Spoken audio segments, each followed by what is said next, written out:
Assalamualaikum warahmatullahi wabarakatuh. Pada kesempatan kali ini kami akan menjelaskan analisis isu global tentang proxy war.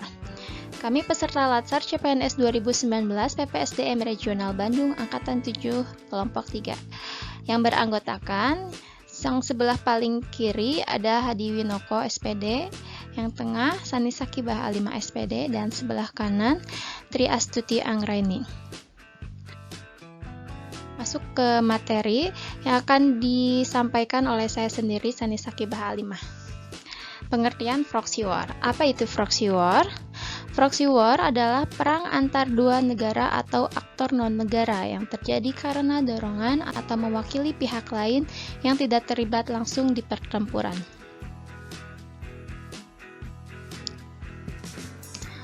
Adapun analisis isu global menggunakan metode pentahelix.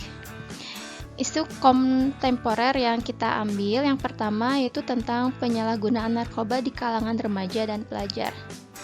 Bidang government, masih kurangnya sinergi dalam melakukan kontranarasi dan kurangnya peran aktif dalam memberantas narkoba di kalangan remaja dan pelajar. Dalam bidang akademik, masih kurangnya pengaruh dari akademisi dalam penyuluhan bahaya dari narkoba. Dan dalam bidang bisnis, untuk mencari keuntungan dengan memperjualbelikan narkoba di kalangan remaja dan pelajar. Sedangkan dalam bidang komunitas, masyarakat yang tidak bisa memberantas penggunaan narkoba di kalangan remaja dan pelajar. Sedangkan di bidang media, banyak pemberitaan di media massa seperti televisi mengenai remaja dan pelajar yang menggunakan narkoba. Sekian materi dari saya, dilanjut oleh Ibu Tri. Silakan. Assalamualaikum warahmatullahi wabarakatuh. Saya Tri Astuti Anggraini. Di sini saya akan menjelaskan isu kedua yang kelompok kami ambil, yaitu pemberitaan media yang provokatif.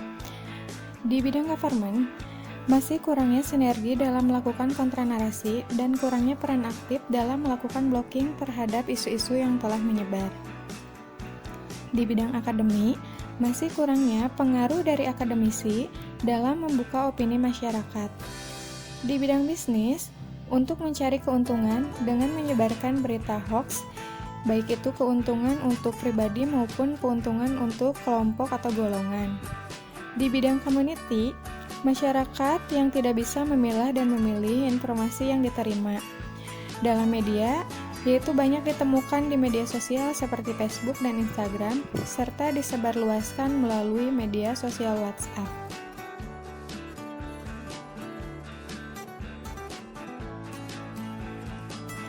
Dari kedua isu-isu yang kelompok kami ambil, kemudian kami analisis pemecahan isu tersebut menggunakan metode WSG. U di sini urgensi, S seriousness, dan G itu grow, dengan interval mulai dari angka 1 sampai dengan angka 5. Angka 1 di sini sangat tidak mendesak atau gawat dan dampak. Angka 2 berarti tidak mendesak atau gawat dan dampak. Angka 3 cukup mendesak atau gawat dan dampak. Angka 4 mendesak atau gawat dan dampak. Angka 5 sangat mendesak atau gawat dan dampak. Isu kontemporer yang pertama itu penyalahgunaan narkoba di kalangan remaja dan pelajar.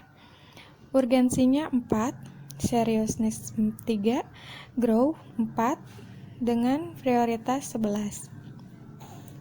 Kemudian isu yang kedua, pemberitaan media yang provokatif. Urgensinya 3, seriousness 4, grow-nya 5, dengan prioritas 12.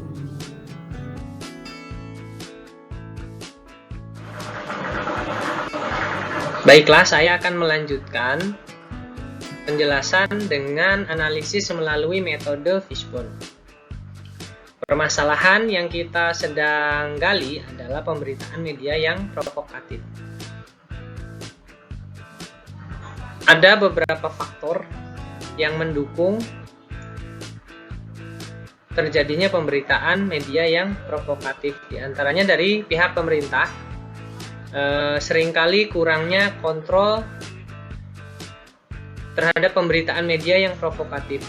Lalu yang selanjutnya adalah lemahnya penegakan hukum. Selanjutnya, secara akademisi, minim edukasi berkaitan dengan hal berikut ini dan tidak termasuk juga ke dalam kurikulum pendidikan. Lalu dari sisi masyarakat cenderung malas untuk menelusuri kebenaran berita. Ketika ada pemberitaan media yang provokatif dan sensitif, lebih cenderung untuk langsung menyebarkan tanpa dilakukan filter terlebih dahulu. Dan dari sisi bisnis, mencari keuntungan dari pemberitaan yang ada di media. Terkadang isu-isu yang sensitif sengaja diangkat oleh kelompok-kelompok tertentu untuk kepentingan kelompoknya.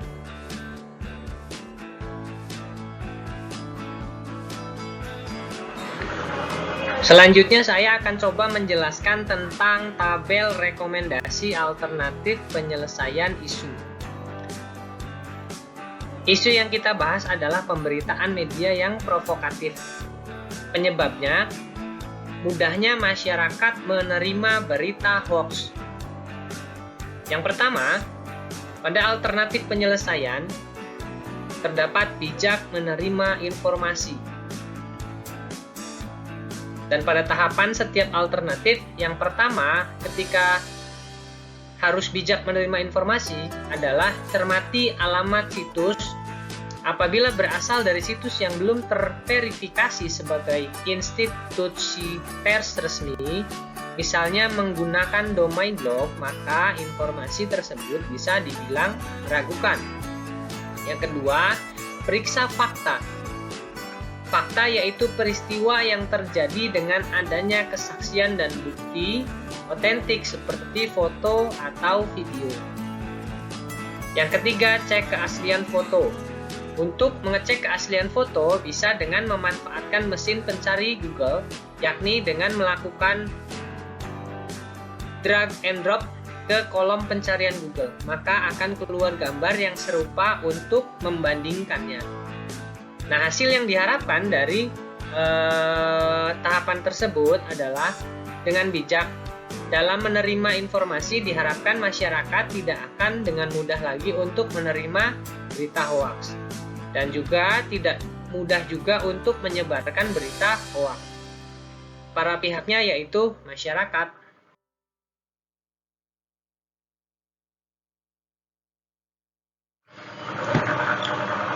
Berikutnya adalah tahapan alternatif penyelesaian yang kedua. Alternatif penyelesaian yang kedua yaitu ikut serta dalam grup diskusi anti-hoax.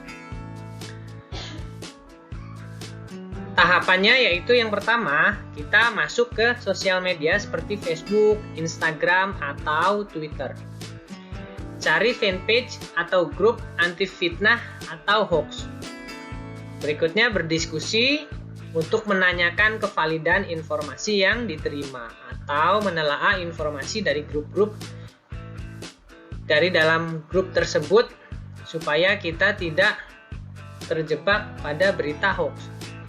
Nah, hasil yang diharapkan dari tahapan tersebut yaitu dengan ikut serta dalam grup diskusi anti-hoax, diharapkan masyarakat tidak lagi menjadi bagian dari penyebar berita hoax.